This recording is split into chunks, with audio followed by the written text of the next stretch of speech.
everyone. I hope God's been blessing you today. Today is March 2nd, 2023. And today I wanted to discuss why it's so easy to believe lies rather than truth. And kind of like, how do you guys deal with it? How do you deal with lies and truth? And I'm going to put up a couple scriptures that I've been meditating on to help me with lying and also with liars. And yeah, so let me just get into it.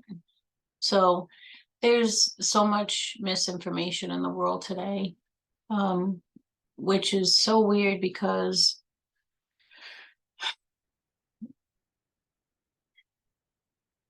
we have tons of information that we can look through, but when you really start to research, you find a lot of misinformation. So you find information that they've put out for people to, research. But what they don't tell you is within the information they're putting something that's not true. And you really have to be good at discerning the lies in between the lines, I guess. And I'll reference like 1 John 5:9 right now, where it says, we know that we are from God, but the whole world is lying in the power of the evil one. So if God's telling us that we're lying in the power of the evil one, we all know that the evil one from the beginning was Satan. And so Satan's really in control of everything that's going on today. And I did some research, and in the Bible, and Satan was actually an angel before, he decided to go against God, and he was in charge of music. And I think it said like he's the angel of the airwaves or something like that. And, that would make sense then, that he's in charge of like media and music and entertainment and stuff, because he's trying to get every one of us to go against God. Like he made, he got Adam and Eve to sin against God, and he's trying to get everyone else to sin against God because he wants to win. Whatever, I don't know what's going on with Satan. I'm not Satan, but if I was to think about it as he's my brother, well, he seems selfish to me. He seems like he wants to be in charge. He thinks he's better than our Father God, and he wants everyone to like kind of, I think maybe he wants everyone to admire him instead of us admiring God. But God was the one that actually made him and us. And then it also says in 2 Corinthians 11:14, and no wonder, for even Satan disguises himself as an angel of light. So he comes and tries to make things look good, which is kind of funny because I was thinking about like money, how God tells us that we have to use money. We have to be in the world and use money on a daily basis, but he doesn't want us to admire money. He doesn't want us to run after money. He doesn't want us to be materialistic. He doesn't want us to think that our lives revolve around money, because they don't. Our lives are supposed to revolve around God, because he's the one that created us. So we wouldn't even be here to get money if you think about it that way. And so, but Satan, he wants us to think, oh no, you need, better car, better house, a better phone, a better TV, better clothes, better food, better this and that. Like he wants you to always be going after. That's funny because I feel like God's bringing the scripture where you're chasing after the wind. Hold on, let me look that up. Better, Ecclesiastes 4:6. Better is a handful of rest than 2 handfuls of hard work and chasing after the wind. Don't mind my dogs. They like to go cuckoo. And they're off. Baby, come on, man. Baby, get down. Leave down. So you have to have the desire to find the truth and to want to live by the truth that you find.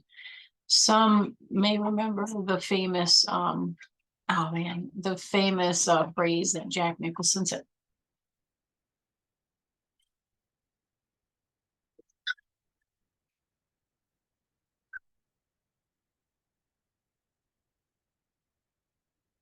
Well, I guess that was enough of that. So I was saying that some of you listening might have remembered the phrase by Jack Nicholson. I don't remember the name of the movie, but he says, "You can't handle the truth." Well, he was not lying about that, because some of us have a really hard time hearing the truth. I know I was one of those people. When I started to want to find the truth, there was a lot of things that I was finding out that were lies, like things that I thought were the truth were actually lies. And that actually changed like my whole perception of my life. Like I started to doubt, like, what's the truth then? Like, if everyone was been lying to me, then what's the truth? And so I ended up becoming resentful, bitter, angry. I was sad. I was depressed. I had so many different emotions, but I didn't know how to deal with the emotions because I never had the knowledge from the Bible to like deal with it. So at first I wanted to defend my truths, which I'm sure a lot of people end up doing that. Like if someone comes up to you and tells you the truth, but it goes against what you believe. I don't know about you guys, but like at the beginning, I would I'd kind of be like mad and offended, because I'd be like, well, what are you talking about? That's not true. But really, where was I getting that? You know, that's not true. How did I know what they were saying to me wasn't true? I didn't. I just believed what I had been told my whole life. So it was very hard to kind of knock down those truths, the traditions, the things that I thought my whole life were real. I thought I was being taught like the actual truth. But I had to take a step back, like kind of look at my life from an outside view. I kind of had to look at all of the things that I thought were truth and then really be like, is this truth? Like take one thing at a time. And because knowing the actual truth, like God's truth, God's standards for each of us, that was the only thing I was able to look my truths up against, to pray about it and really research things and listen to different perspectives, and then I had to make a choice. What do I believe? Do I believe what God says, or do I believe what other people say?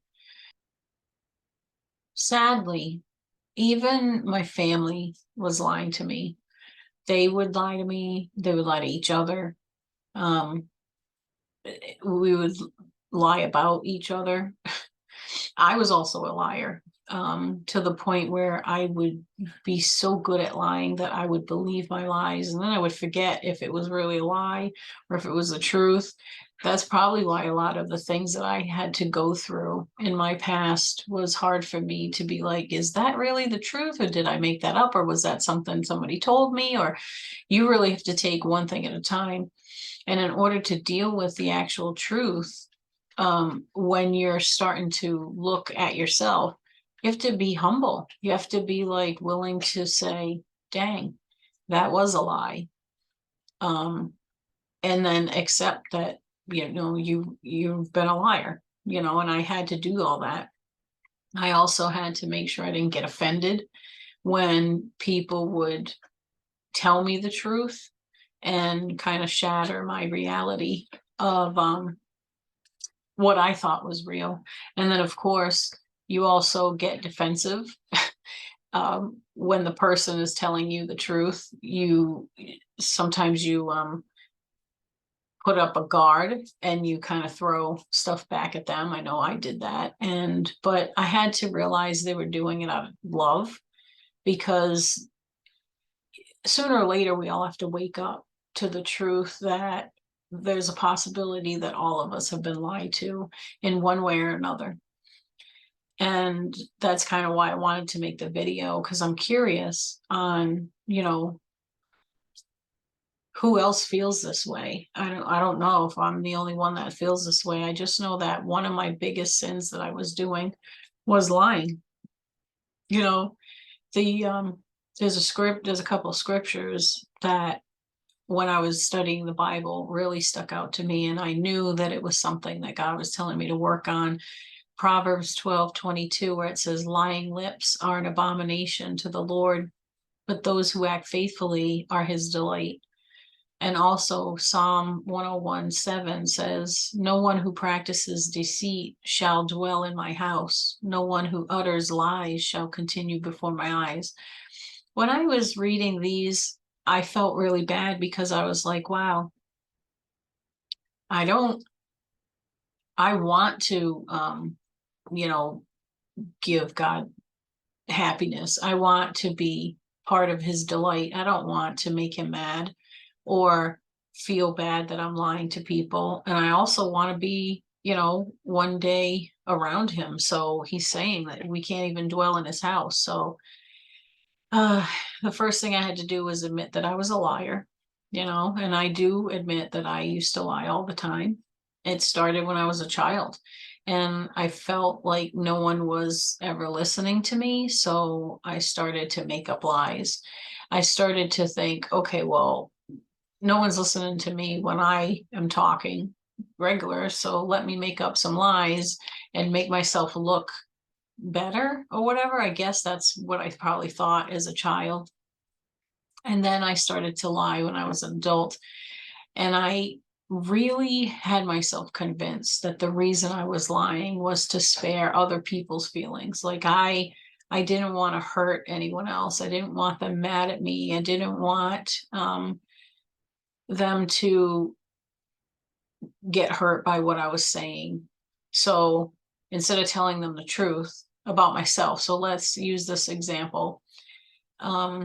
Let's say I don't really like people touching me, and maybe I don't know how to express that to other people. So maybe somebody comes up to me that's my friend and they hug me, and I kind of cringe, but I take it because I know they don't mean anything about it, but really inside it bothers me. I wouldn't say anything. I would just let it go. And I'd be lying to myself, really, and lying to them, because I wasn't telling them, hey, listen, that bothers me. But because I was always afraid it would turn into an argument, and I'm very passive, I don't want confrontation and stuff. So I had convinced myself that, oh, all right, so what I'm going to do is I'm never going to kind of talk back, stand up for myself, I guess, is what I'm trying to say. I didn't really have I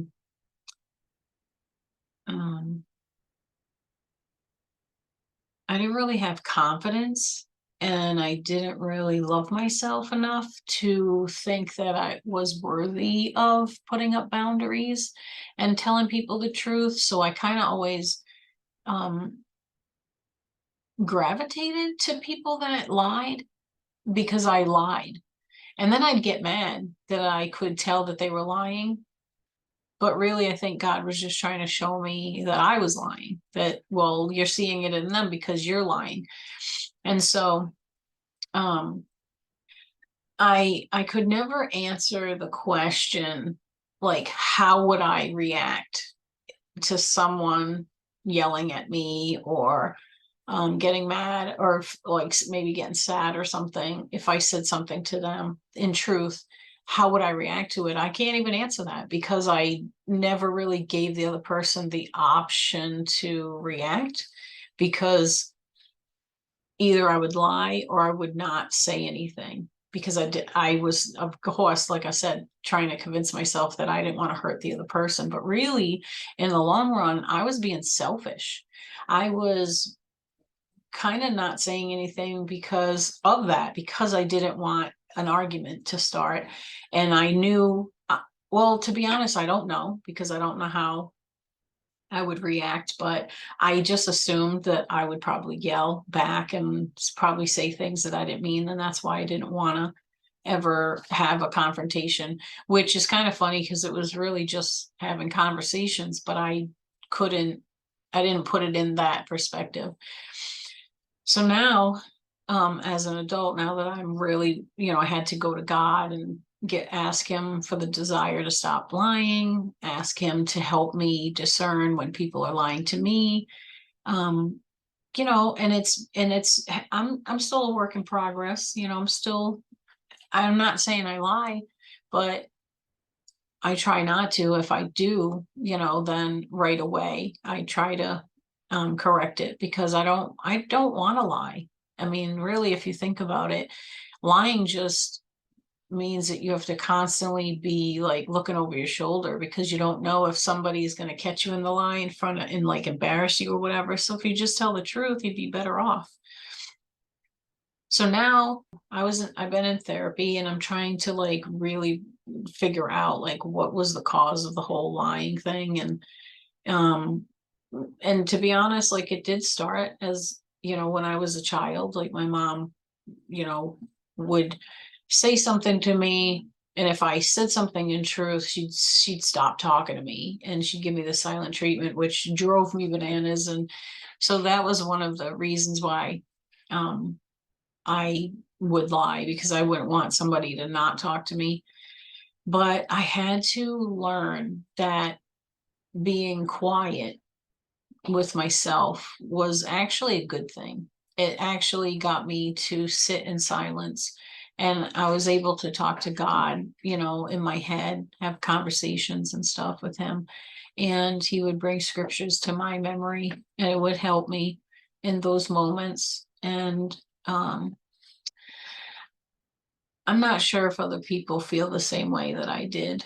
Um, I was just curious how other people have been able to work on lying, trying to figure out if somebody's lying to you, if you have specific ways or whatever, or if you're even dealing with something else that you're trying to ask God to help you with. I'm curious, and just leave a comment, and maybe we can have a conversation going in the comments. But like I said before, I'm a work in progress, and I feel like as long as the next day I'm better than the person I was the day before, I feel like I'm making progress. So, and that's all from God's help, his encouragement throughout the Bible. And it just helps me find that I'm happier and happier each and every day that goes by, the more that I'm working on myself. And when you do that, you're able to help other people and kind of see why God wants us to love each other, because we all are going through something one way or another, and we're all having struggles, and the world is just seemingly getting worse and worse and worse. But we all know that it's going to get worse before it gets better. I mean, all of us have heard that before. Oh, we're going to hit rock bottom before, you can climb your way out. Well, I think we're kind of headed into the rock bottom part, but I'm thankful and grateful every day that I have, a Bible, and I can read it, and it gives me encouragement, and it helps me remain peaceful and calm and not anxious and scared. So I'd love to hear, from others to see how you were able to stop lying or to stop sinning and whatever sin that you guys, feel like you're doing. And I hope you all have a blessed day, and I'll see you on the next video.